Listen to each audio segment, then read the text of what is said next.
Това видео е против всякакви YouTube правила, закони за снимане и въобще не покрива никакви изисквания, но го започвам по този начин. Първо, привет на всички! Не съм качвал в YouTube, провери го от над 2 години и започвам с това видео, което между другото реших да го снимам буквално преди около час някъде и затова е непретенциозно, но искам да ви дам стойност.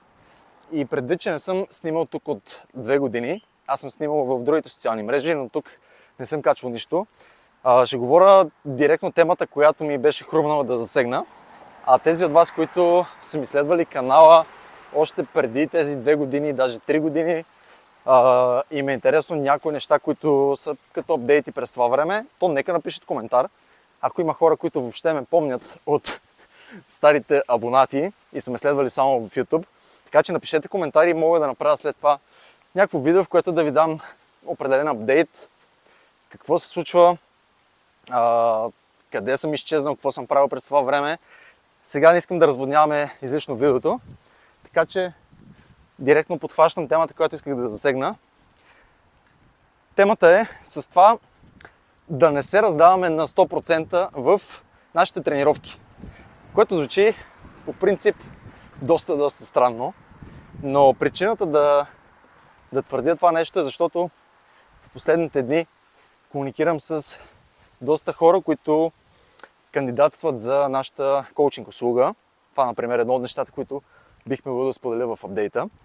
Разговарям с доста хора и виждам, че много от тях са с черно-бяло мислене. От типа на това, аз ако не тренирам на 100%, то няма смисъл да правя нищо. И това, което ми хрумна като някакъв тип цитат, не съм го срещал никъде, но според мен е супер верен и това е: много е лесно да бъдеш на 100% в рамките на 7 дни. Много е трудно обаче да бъдеш на 90% в рамките на 10 години. И това е нещо, което го виждам при доста хора, които имат именно това черно-бяло мислене.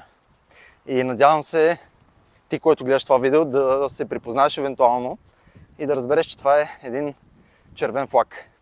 Какво визирам? Хората, когато имат ентусиазъм в началото, там е лесно хората да си следват нещата, които трябва да следват. Трудната част става, когато излезем в някаква малко по-различна рутина, имаме извънредни стресови ситуации, не може да се наспиваме добре, например, храненето ни страда. И тогава е вече трудно хората да се придържат към стария си начин. Това е за хората, които са ориентирани към това да са перфекционисти, защото те мислят или правя нещата на 100%, или по-добре да не ги правя. Аз не виждам човек, който дългосрочно да прави нещо смислено, да постига доста сериозни резултати и да бъде през цялото време на 100%. Това съм сигурен, че няма такъв човек, без значение от контекста. Дали е в контекст с спорта, дали е в бизнеса, дали е в нещо друго, няма как, не е възможно ти да бъдеш на 100% постоянно. И ако имаме такива изисквания за себе си, че ние трябва да бъдем на 100% или иначе не трябва да правим нищо, то ние ще тъпчем наистина на едно и също място и няма да има кой знае каква реална и съществена промяна за нас. Защото аз като се замисля през годините, в които тренирам фитнес по-конкретно, да кажем, че това са 8-9 години. Не съм сигурен колко точно, но през цялото време аз съм имал приливи. Въпросът е, че никога не съм спирал. И не съм се старал да бъда перфектен, просто съм се старал да бъда по-добър и да гоня дългосрочната визия, която имам за себе си. И като казвам визия, не визирам външен вид. Визирам визия цялостно на начина, по който искам да се чувствам, да изглеждам, нещата, които искам да правя. Така че това за мен е доста по-стойностно, отколкото да гоним просто краткосрочно някаква моментна визия. Там не е истината. Не казвам, че външният вид не е важен. Напротив, това дори може да го засегнем в други видеа. Супер важен е външният вид, но мисленето, което е, влиза на 100% или не правя нищо, е доста токсично. И съм ставал свидетел на немалко хора, които в началото влизат супер надъхани и казват: ще тренираме по 5-6 пъти на седмица. Аз знам, че тия хора това няма да го издържат в рамките дори на 2 седмици. И те ако започнат с 5-6 пъти на седмица тренировки, в момента в който по някаква причина им се наложи да свалят тия тренировки на по-малко, те тогава вече започват да се чувстват все едно изпускат нещо, започват да се чувстват все едно са се провалили, защото разбираш ли, преди ние сме се борили за 6 тренировки, постигали сме някакви резултати, сега ако ги намалим на 4, то всичко се изгромолясва. И е по-добре да не правим нищо. Да си дадем някоя друга година почивка, докато не дойде следващия хайп, където пак да влезем надъхани, пак ентусиазма да изчезне, пак да се появят някакви задачки и проблеми, които да ни възпрепятстват и по този начин си тъпчем години наред. А междувременно има друг тип хора, които, както аз го казвам на някои трениращи, бутат си, изглежда, че бутат по-малко, обаче продължават да бутат в продължение на години.